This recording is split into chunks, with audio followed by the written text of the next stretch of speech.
Ya, saya mulai. Selamat pagi. Assalamualaikum warahmatullahi wabarakatuh. Selamat pagi, Bu. Mas Ayah. Iya, Ibu. Sebelum kita mulai perkuliahan pada pagi hari ini, mari kita berdoa sesuai dengan keyakinan masing-masing. Berdoa saya persilahkan.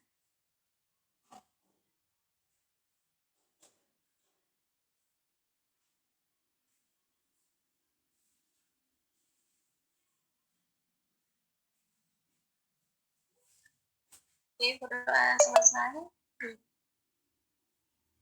Saya share screen dulu terkait materi kita yang kemarin. Kita bahas ya, apakah penelitian ini merupakan penelitian deskriptif murni. Adalah kita lihat dari penelitian menurut tujuannya.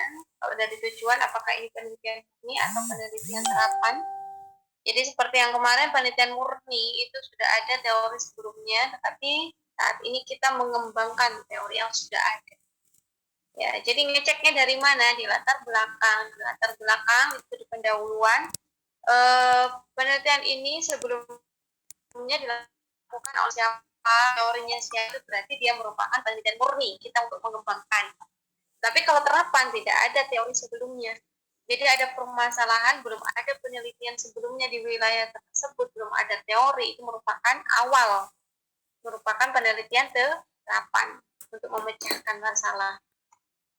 Ya, kalau untuk tingkat eksplanasinya seperti yang kemarin ya, penelitian deskriptif sudah jelas, itu kalau ada frekuensi, ya, kemudian komparatif perbandingan. Jadi ada kelompok satunya diberikan senam, ya, mana pengaruh penurunan diskusi aktifkan. Sedangkan negatif dikasih bisa asosiatif itu artinya apa? Ada sebab, ada akibat hubungannya, ya. Jadi itu asosiatif. Sedangkan kalau kita lihat dari jenis dan analisa datanya, nanti setelah analisa data, setelah melakukan penelitian, setelah itu membuat bab 4, bab 5-nya bagaimana proses analisa datanya. Itu ada kuantitatif, ada kualitatif. Angka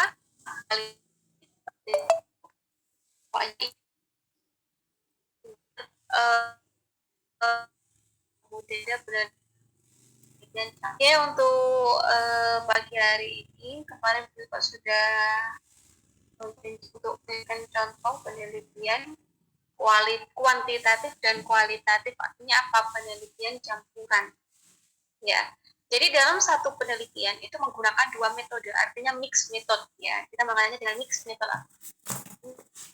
Penelitiannya menggunakan kuantitatif dan kualitatif. Kita bisa mengeceknya dari mana? Kita lihat saja di abstraknya saja ya. Di abstrak kan sudah jelas. Oke, kita lihat di sini abstraknya ke metode penelitiannya. Analisa yang digunakan meliputi data analisis data kuantitatif dan kualitatif. Ya, jadi dua-duanya. Setelah data dilakukan menggunakan kuantitatif, ya kuantitatif artinya apa? Uji normalitas, mungkin ini linear. Ini merupakan kuantitatif adalah menggunakan data SPSS, ya aplikasi SPSS. Kemudian selanjutnya data tersebutlah menggunakan jika direduksi itu menggunakan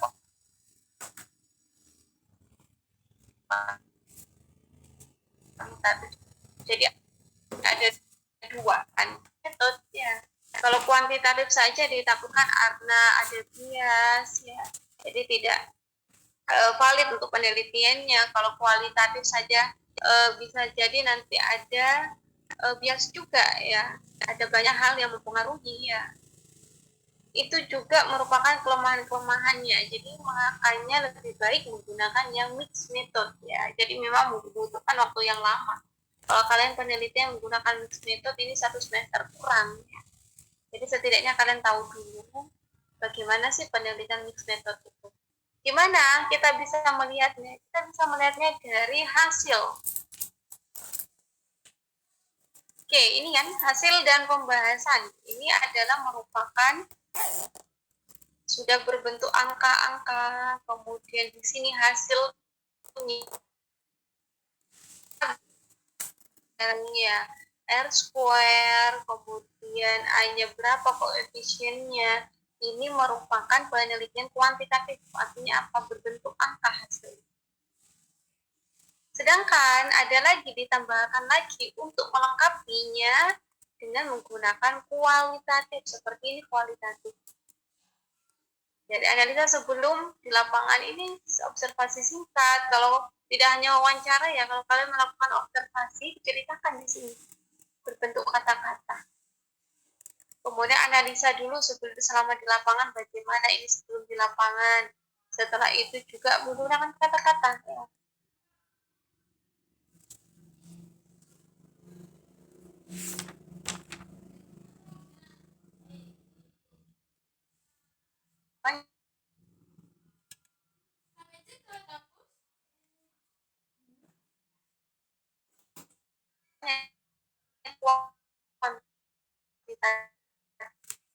Tetapi dari data kuantitas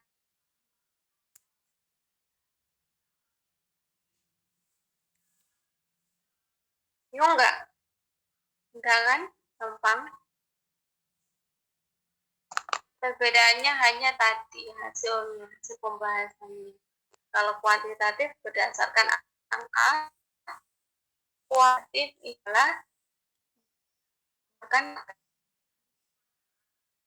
yaitu ya penelitian. Kemudian ada riset ilmiah yang baik. Bagaimana riset ilmiah yang baik? Jadi ada kualitas, tidak hanya kita lihat dari hasil akhirnya, ini ada hubungan atau tidak, ada pengaruh atau tidak seperti itu. Tetapi tergantung dari 3 faktor ini. Ada input, ada proses, ada outputnya. Bagaimana membuat proposalnya, pada saat penelitiannya bagaimana, serta outputnya hasilnya bagaimana. Jadi itu penelitian ilmiah yang baik. Kemudian untuk menilai kualitas penelitian yang baik, baik itu memiliki tujuan yang jelas, menjurkan permasalahan. Pengen judul ini, oh saya mau dan nama tersebut. Contohnya kalian mau ambil oh saya mau ambil judul ibu sesuatu di dari masalah di bidang susu kalah di sana tidak banyak. Nah, melakukan penelitian kalau di sana tidak ada permasalahan percuma.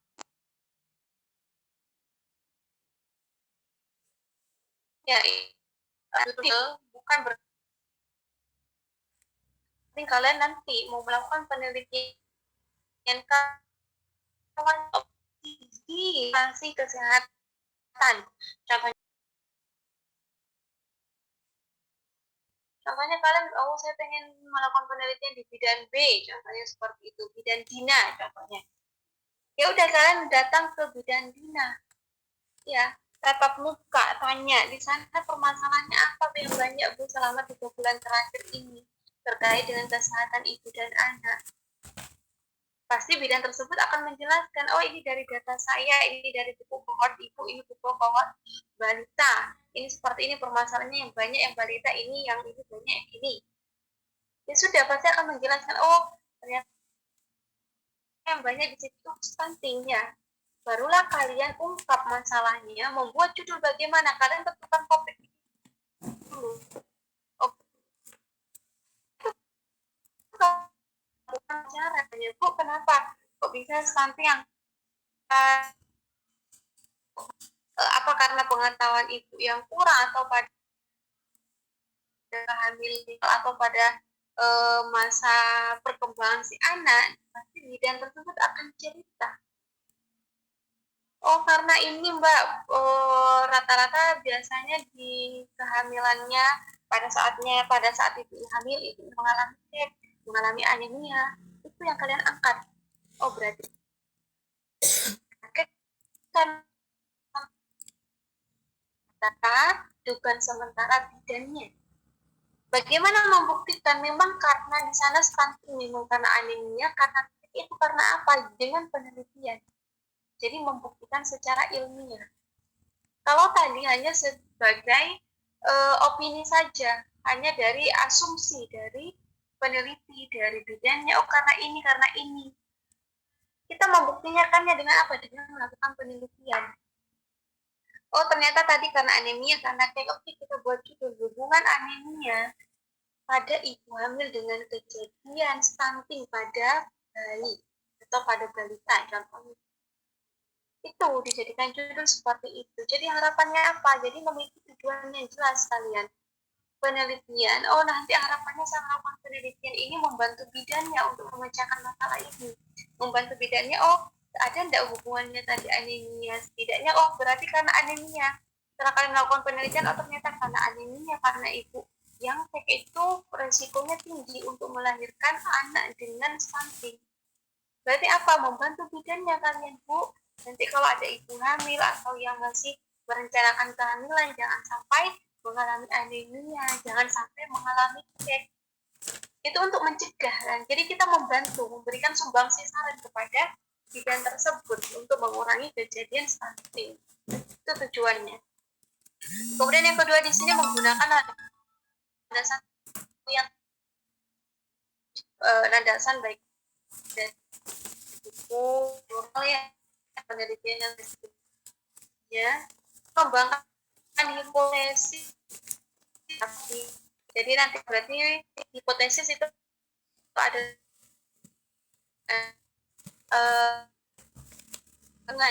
cek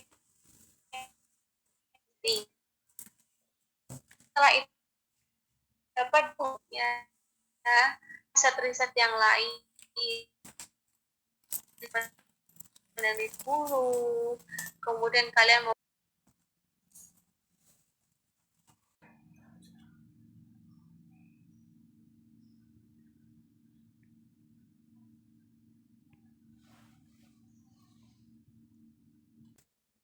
Jadi ini permasalahan yang baik ya.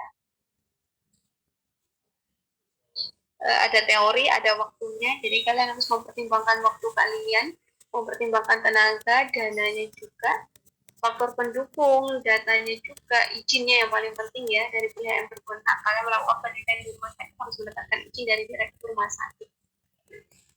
Ini faktor pendukungnya. Kemudian ruang lingkup, nanti kalau kalian mau melakukan penelitian, ruang lingkupnya tidak boleh jauh atau di luar ini ya. Kehamilan, persalinan, nikah, parpol, kemudian komunitas, bayi, balita, neonatus, KB, kespro.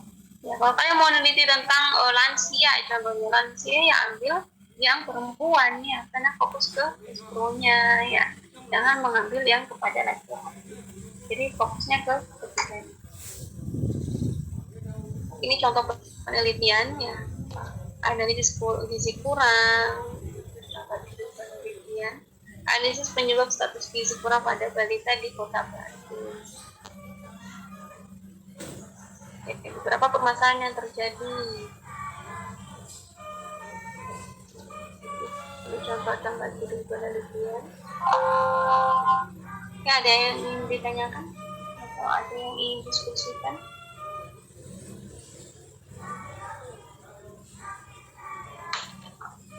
Bu, mau bertanya. Ya, silakan. Saya atas nama Bu Friska mau bertanya. Saya yang penjelasan yang pertama tadi Bu, yang tentang penelitian jenis dan analisis data. Saya yang di penelitian campuran Bu yang tanya. Yang penelitian campuran itu dia gabungan dari kuantitatif seperti kesimpulannya ya Bu. Jelaskan ya, penelitian campuran artinya kan kuan sama kuali. Ya, kalian bisa ngecek dari sini ya. Ini contohnya tadi yang sudah saya jelaskan di awal. Jadi campuran artinya kita menganalisa itu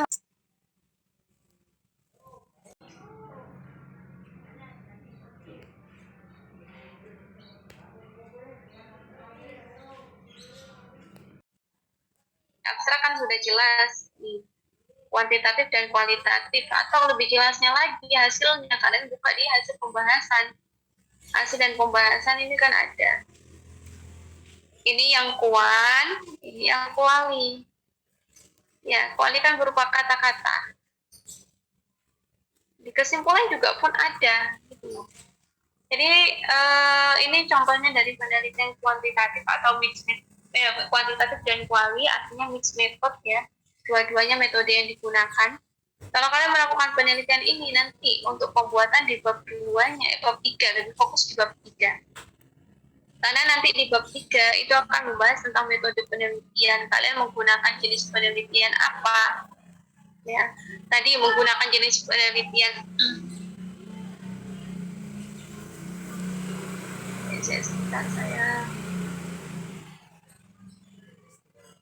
kalian menggunakan jenis penelitian deskriptif, komparatif atau asosiatif, atau menggunakan kuantitatif, kualitatif atau campuran, ini akan dibuat oleh kita di bab 3 nanti.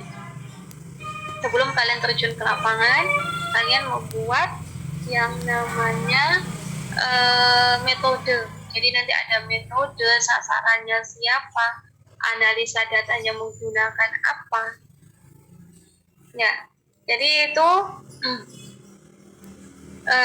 contohnya saya coba buka satu penelitian dulu.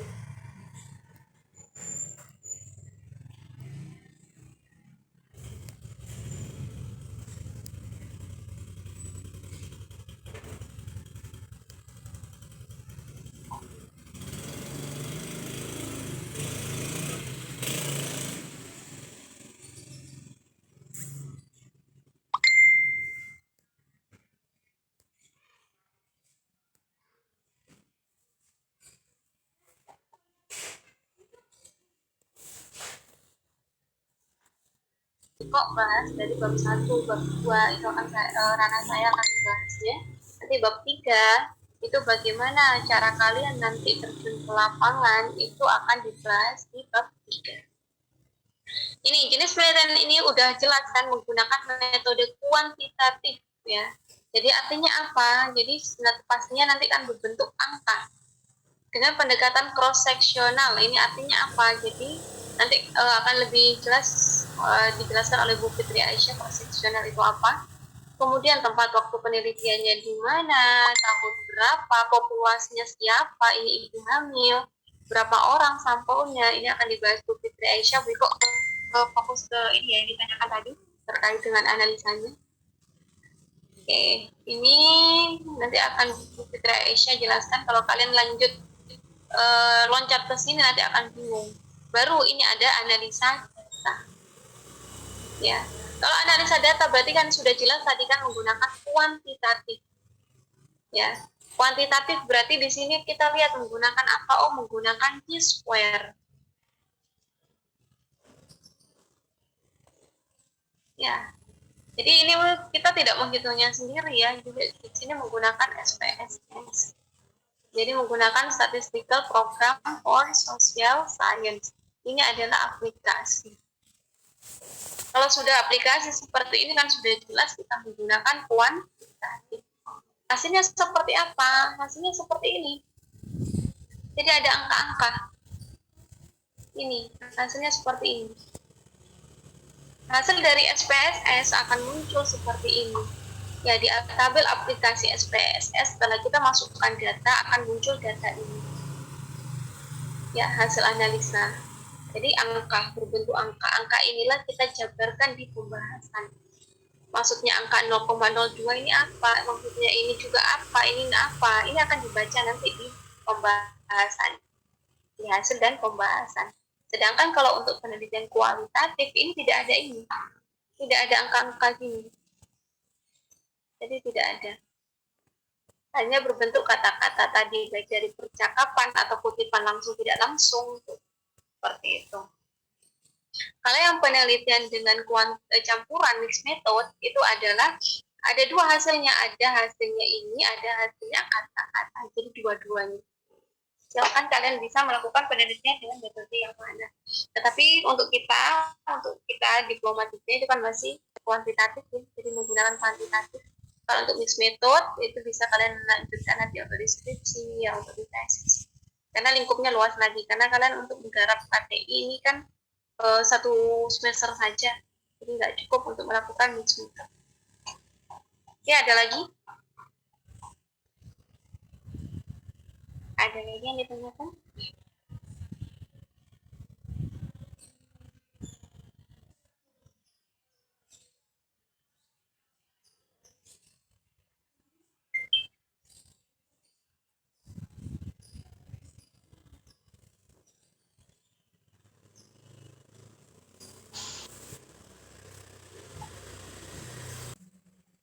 Oke, ada kalau nggak ada yang ditanyakan di koakhiri. Terima kasih atas partisipasinya. Jadi tugas kalian silakan cari ini dulu ya, judul. Setidaknya kalian cari judul dulu, permasalahannya seperti apa. Jadi nggak usah nggak usah buat untuk dirinya sendiri dulu, karena untuk membuat judul itu kan kita harus ke lahan ya, ke bidan atau kemana, nanti waktunya kan kurang. Jadi kalian baca artikel dari yang kemarin kalian buat ya, baca di situ kan sudah ada judulnya ya, baca di pendahuluan, dibaca lengkap seperti apa sih membuat pendahuluan itu sehingga terbentuk judulnya. Kan pendahuluan itu banyak ya di yang kalian download itu kan banyak ya, satu lembar penuh. Kalian singkat saja, ini intinya apa sih ya. Jadi bagaimana sih membuat latar belakang itu kalian coba baca-baca dulu. Nanti kita minggu depan akan bahas bagaimana pembuatan judul dari permasalahan yang sudah ada. Alangkah lebih baiknya, lebih gampang kalau kita menentukan judul sudah membuat pendahuluan dulu, permasalahannya seperti apa, dari bab 1 tadi, dari pendahuluan. Kalau sudah ada pendahuluan, oke, ini sudah ada dasarnya untuk kita ambil judul apa. Jadi memang harus dituangkan dengan kata-kata. Yang paling susah memang kita membuat pendahuluan. Jadi silakan besok kita ketemu lagi di jam 9, karena sudah punya satu judul, sudah punya satu pendahuluan ya. Di artikel yang sudah kalian download, silakan dibaca dulu kayak apa sih, oh seperti ini. Jadi biar ada gambaran dulu seperti apa membuat judul, biar nggak blank ya. Besok Bu Ibu jelaskan panjang lebar terus kan blank, nggak ada pandangan seperti apa sih pendahuluan itu ya. Jadi besok kalian baca dulu, baca artikel ya, artikel-artikel yang sudah dipublish di jurnal, silakan dibaca untuk dijadikan referensi kalian membuat judul. Oke, kita akan bahas besok saat